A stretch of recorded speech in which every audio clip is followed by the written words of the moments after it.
What's up, guys and girls? This is Brooke Hennon here from Breaking Down the Page, and I went ahead and picked up a copy of Old Man Logan. I'm going to be rereading. I have all the floppy issues. I read this while it came out. If I feel like there was delays in between the chapters, it's by Mark Millar and Steve McNiven, and I sat down to read, and I was like, you know what? I want to go ahead and just get some of my thoughts out of my brain before I read, and just introduce you guys to this book. If you've never heard of it, this is what the movie Logan is based on or inspired by. And Steve McNiven's artwork, I'm going to pull up his Wikipedia page, is I say like he's one of my favorite artists. I would probably say like top 10 to 25.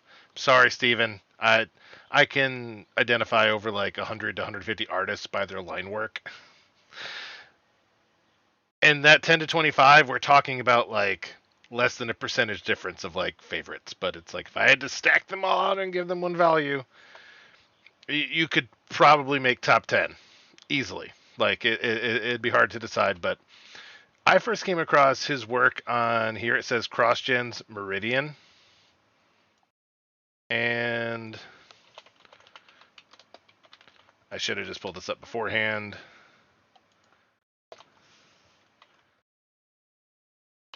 Let's see if we can actually get some of his covers for it.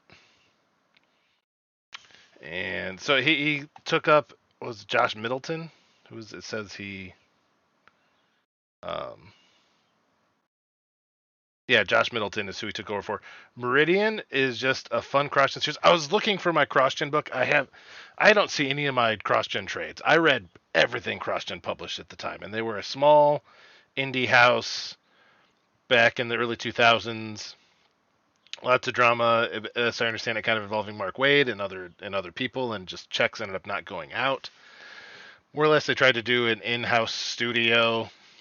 Either way, and they had some big comic book names going there. But Meridian, it's about this girl that's got superpowers, but like they're on like floating islands, and they have this like magic technology. Not something I was expecting to read in my 20s when I was mostly in like to superheroes, but just really, you would almost say that CrossGen's model of just different. They have like magical books, Sherlock Holmes type books. It's what I find now going to read manga. I go look at Shonen Jump. Here's all the different genres, and a lot of them are kind of in Shonen, but the worlds are all different. We got One Piece with pirates, ninjas with Naruto, Soul Reapers with Bleach, and every other series. It feels like it was Shinigami, Death Note, all that stuff. And if you like Steve McNiven's work, definitely go read Meridian. I would start at the beginning with Josh Middleton's work, but I think it's Barbara Kessel. Either way, yeah, Barbara Kessel. Um, check out his work. Here's just some of the cover work. Pretty sure that's McNiven. That one might not be. I'd have to pull it. Maybe. I don't think that is. No, that's Edward Chu. Oh well. Sorry, I didn't have this preference. This is definitely McNiven. It says down here, but you look at this, the posture, the face, the hair, just the way he draws the hair is very distinct, and the fluidity, the curvature of stuff. See the with the hair, how it's kind of folding in on itself like a Mobius strip kind of folds. The pants, the gestures. I love it. Go check out that. After that, and I looked up the Wikipedia like to make sure I had stuff correct. His Captain America work was terrific. I think that was with Mark Millar in I think it says 2011. Working on I read Ultimate Secret. That story is not the strongest story. Best I remember they're introducing Captain Marvel into the Ultimate Universe. Marvel Knights, that was fun. It was Fantastic Four, and New Avengers was great with him. But Civil War is probably that and Old Man Logan. In the Captain America, I would say are my favorite books that he's drawn. I haven't read The Death of Wolverine or The Return of Wolverine. I was kind of dropping out of comics after reading for 20, 25 years. I started with Uncanny 316 as my first comic. So, Go check out Stephen McNiven. Going into Old Man Logan, I'll tell you the highlights that I remember. Just a little bit of recall. So there's gonna be some spoiler here, but and a lot of this, like, I remember the covers, and there's a lot of comics that I read. I could give you a breakdown of the whole storyline, like the Kang stuff that came. I watched Ant-Man last week. The Kang storyline that Kurt Busiek did with Avengers, roughly 39 through like 54. Favorite Avengers storyline. I could walk you through that. Some of the Thor stuff from that era. That has my favorite Thor moment in all of comics. With him, Captain America, Firebird, and there's a few other people fighting radioactive zombies coming out of like a Russia type Krablakistan, whatever, invasion. One of those things that Kang said would be coming. We're reading Old Man Logan. Been a big fan of Mark Millar. I read Ultimates and Ultimates 2 last 6 months. I need to just kind of do my thoughts on that. But going into Old Man Logan, I remember the Spider Jeep, the stuff that's on the cover. The stuff that's on the cover. We got the Spider Jeep, the Hulk family, Blind Hawkeye, Venom, a Tyrannosaurus Rex with Venom. I did not remember had necessarily the Red Skull wearing the Captain America suit. Remember, it has to do with he's trying to get the super soldier serum. But a lot of these middle ones, like this cover, I was like, oh, I guess he's going up against Murloc people or something. Blind Hawkeye using a sword. I remember that. I can tell you this. I remember why he never popped his claws.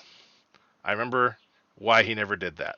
And I remember how the book ends. But other than that, I'm really curious about what happens in those middle chapters that's building up to the end, because the ending is definitely worth the read to get there. The destination is worth the journey. I'm not quite sure if I wouldn't just justify the journey per se. It's a fun story, not knocking on Millar. It's fun. There's original ideas.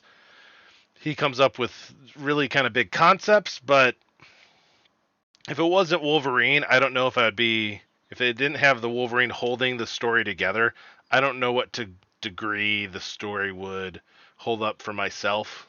And I suppose that's a question that I can ask once I've finished rereading it, because I read this when this came out, and this was 2000. What year was this? Oh, I remember reading the Avengers versus X-Men stuff. Brand New Day. Oh, I remember Brand New Day. Oh my gosh. Old Man Logan was 2008. Yeah. So this was finishing around the time when I met my wife. So yeah, I remember talking to her about it. We met in 2009 spring.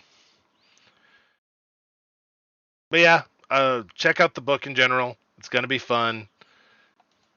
And I will come back in a few days after I finish reading it, which might be today.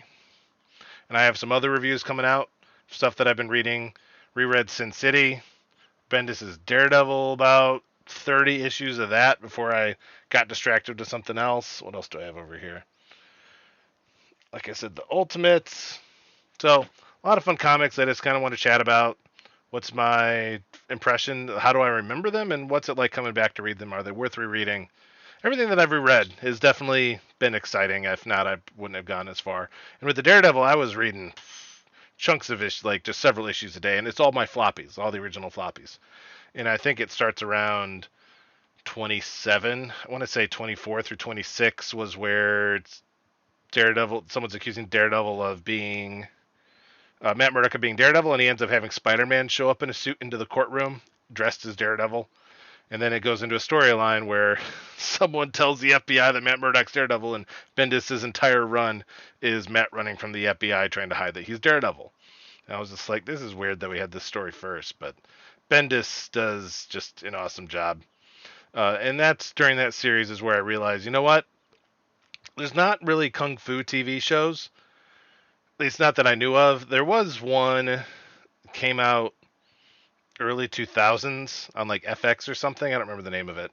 Where it was just kind of a kung fu show. But I realized Daredevil, when it comes to genres, he's the kung fu comic book. He's the Kung Fu series. X-Men's a school. Fantastic Four is a family. The Avengers is a football team. And Daredevil is Kung Fu. And it's fun. Punisher is just kind of judges from the Bible. That's how I think about it. He's just a judge going around. So yeah, this is exciting. All right, have an awesome day.